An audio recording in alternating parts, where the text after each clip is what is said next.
partie, M. Béchu contre Francesco Lepore. Troisième combat pour Francesco. Jules est très grand dans sa grandeur normale, mais aussi dans sa façon de combattre. Francesco aussi, hein, il reste très, très grand. Et voilà, c'est ça le problème en restant grand, c'est qu'on est vraiment vulnérable à la lutte. Souvent une tendance de judo. On aimerait mieux avoir une posture à 45 degrés. Donc le takedown est fait. Jules est en train de récupérer un half-guard, très bien récupéré. Puis Francesco a son crossface et va probablement essayer de sortir sa jambe. Jules ne place pas de lockdown, ne place pas de butterfly off. Croise en triangle sa demi-garde. Ce qui est quand même intéressant. À sa grandeur, ça peut être peut-être valable. Pourquoi on croiserait une demi-garde en triangle? C'est probablement pour faire les renversements classiques de la demi-garde. C'est pas facile dans le méta présentement du no-gi.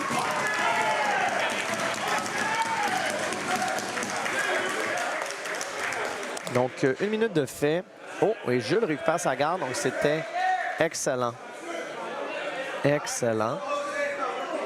Il tient la tête de Francesco et peut la tenir longtemps. On s'entend, Francesco est à son 3e combat quand même. Jules tient bien sa garde. Oui, tient bien la tête de Francesco. Je vais le garder couché.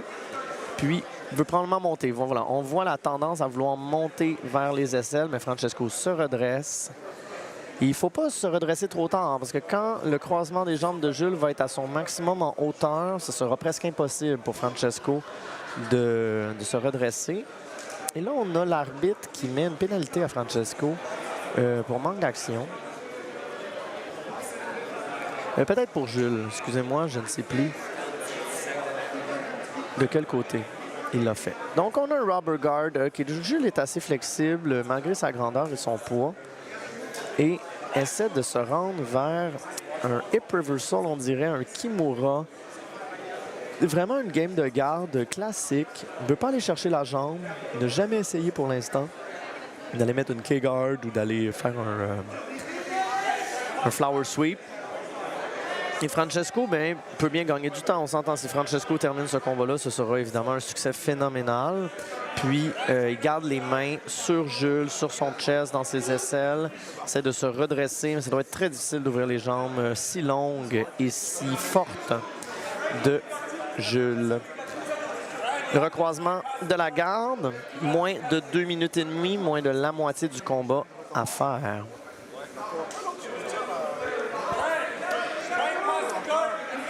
Donc, quand même, là, les pénalités augmentent de plus en plus. Je ne sais pas si c'est des deux côtés ou s'il y a vraiment un des deux. Oh, Jules s'est mis sur ses bras. C'était une bonne idée, ça, pour faire, disons, faire tomber un petit peu Francesco. Mais ça n'a pas réussi. Et là, on est encore à Francesco. Si les pénalités sont bien pour Francesco, pour être disqualifié, il est déjà à 3, exactement, les 3 pénalités à 0 pour Francesco. La prochaine le disqualifiera. Ce sera compté comme une soumission, mais une soumission relativement tardive. On a Jules qui va chercher la jambe cette fois-ci. Et Francesco qui, évidemment, fait plus d'action, essaie de se redresser.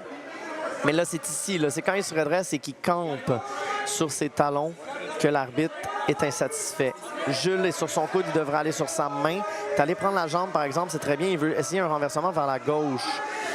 Et Francesco est très, très, très solide sur son équilibre et Jules a perdu la jambe, donc ça n'arrivera probablement pas. Contrôle de tête, il reste 1 minute 15. On verra. L'arbitre ne regarde toujours pas sa montre et Francesco est sorti de la garde et récupère une guillotine. Donc, je ne crois pas qu'il aura... Oh, la guillotine est bien rentrée. Ce sera-t-il une 3e soumission? Ça se peut très bien. Hein? L'angle est bon. Tout est bon. Tout est bon. Peut-être le manque de puissance sur la guillotine. La seule chose qui pourrait sauver Jules. Je ne vois pas de main bien placée pour la défense. Il n'est pas très plié, mais ça s'en vient. C'est vraiment le manque de jus. OK, non, sa main gauche est peut-être bien placée pour défendre. Mais Francesco semble quand même y croire et il va remordre et remordre et remordre. Et je le montre ses fesses. Oh, ça peut... Oui, non, ça peut être très intéressant tout ça, là. Ça peut être très intéressant. La guillotine semble bonne, mais 30 secondes. En même temps, ce serait stratégique pour Francesco d'aller se reposer un petit peu, mais 3 soumissions de suite, on aime ça. 25 secondes.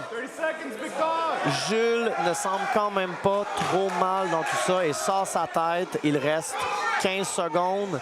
Prend le dos de Francesco. Pas de crochet.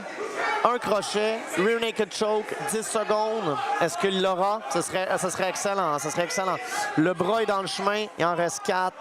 Il en reste 3. Il en reste 2. Et c'est terminé. Une performance incroyable de Francesco Lepore qui a bien